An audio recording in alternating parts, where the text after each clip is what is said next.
Herkese merhabalar. Bugün sizlerle bir akrilik boya çalışması yapacağız. Hadi başlayalım. Öncelikle resmin bir taslağını oluşturuyorum. Bu resim Claude Monet adlı ressamın bir yağlı boya tablosu. Resmi sağ üst köşede görebilirsiniz. Şimdi palete boyaları alarak mavi, kırmızı ve beyaz renkleri karıştırarak bir mor renk elde ediyorum. Gökyüzü tamamıyla bu renkten oluşuyor.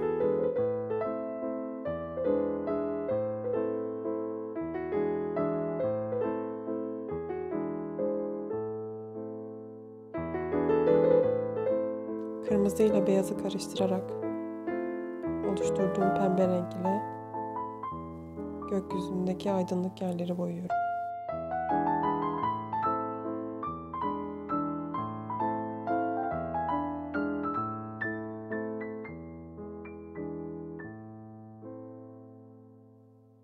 Akrilik boya yağlı boyaya göre çalışması daha kolay olan bir boya çeşidi. Hem daha kısa sürede kuruyor.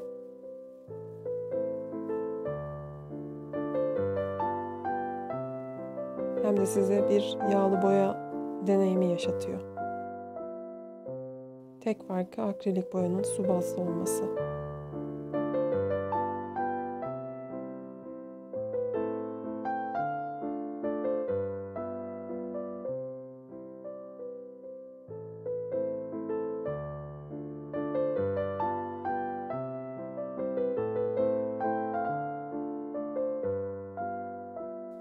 Beyaz ve sarı karışımı ile gökyüzündeki aydınlık yerleri boyuyorum.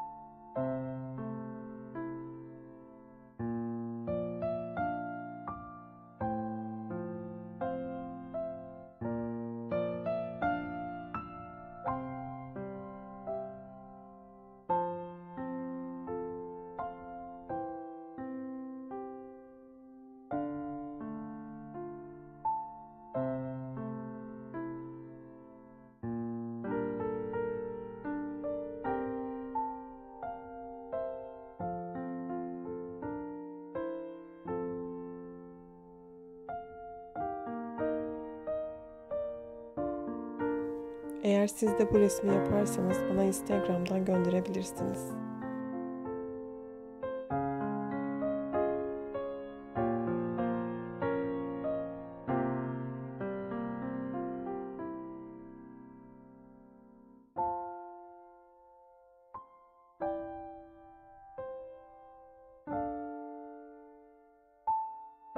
Bana bir fotoğrafı yapmaktansa ünlü ressamların tablosunu yapmak daha büyük bir keyif veriyor. Çünkü bir ressamın tablosunu yaptığım zaman onun neler hissettiğini ve bir fırça darbesini hangi hislerle oluşturduğunu anlayabiliyorum. Bence bu işin en güzel tarafı da bu zaten.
ufuk çizgisine koyduğum bantı kaldırıyorum. Daha düzgün bir çizgi elde etmek için bu şekilde bir yöntem uygulayabilirsiniz.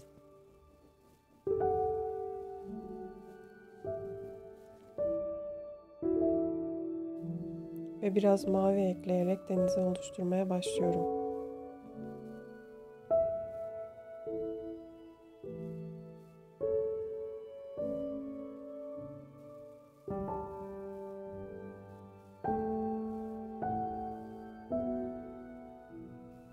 Bu resim aslında yağmurun geleceğine işaret eden bir ikindi vaktini çağrıştırıyor bana.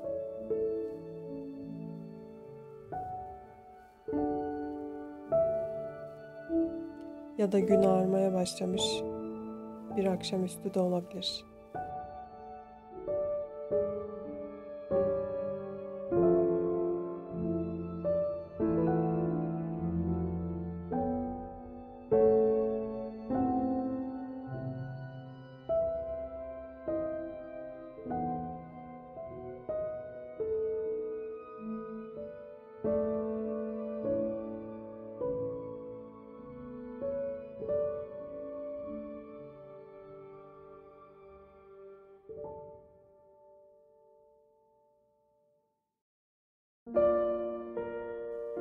Denize vuran güneşin kızılığını oluşturmak için biraz turuncu renk katıyorum.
Eğer çekmemi istediğiniz video önerileri varsa bunları yorum kısmında belirtebilirsiniz.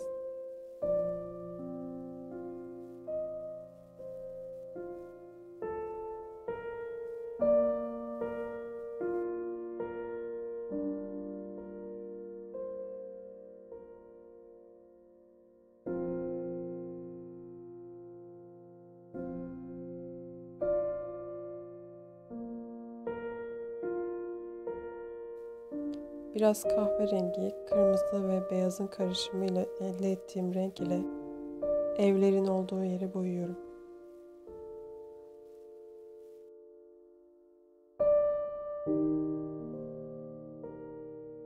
Claude Monet, Fransız empresyonist yani izlenimci bir ressamdı. İzlenimcilik terimi onun Gün Doğumu adlı resminden gelmektedir.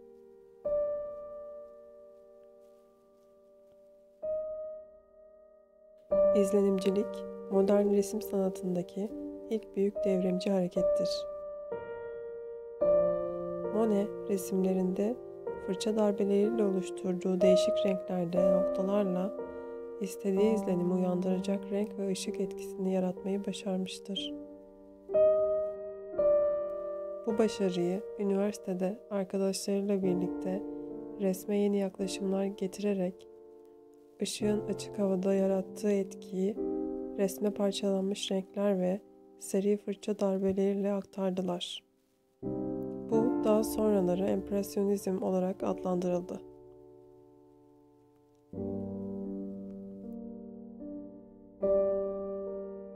İzlenimcilik veya empresyonizm 19. yüzyılda Fransa'da ortaya çıkan ve bütün sanat dallarını özellikle de resmi etkileyen bir akımdır.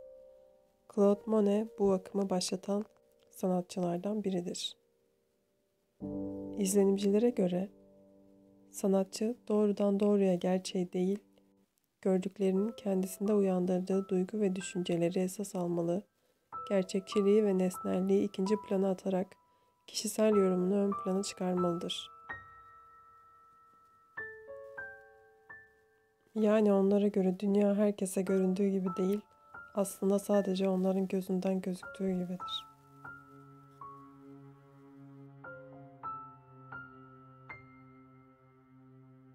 Ve özellikle bir pencerenin yanında oturup gördüklerini resmetmektense, gereçlerini yanına alıp dışarıda resim yapmayı tercih ederler.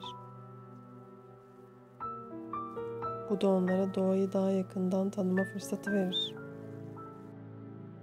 Bu sayede her ressam kendine özgü bir resim yapma tekniği oluşturur.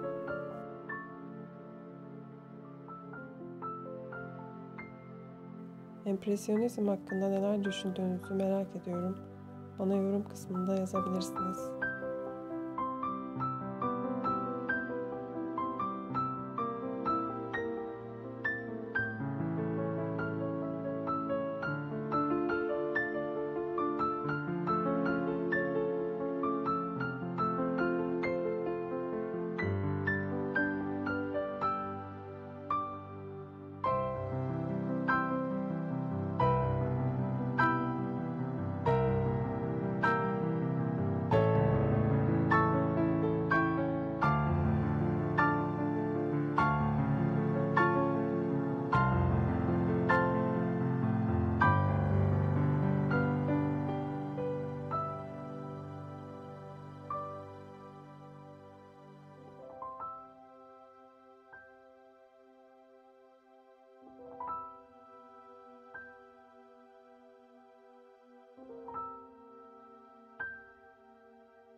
Videoyu beğendiyseniz beğen butonuna tıklamayı ve kanalıma abone olmayı unutmayın.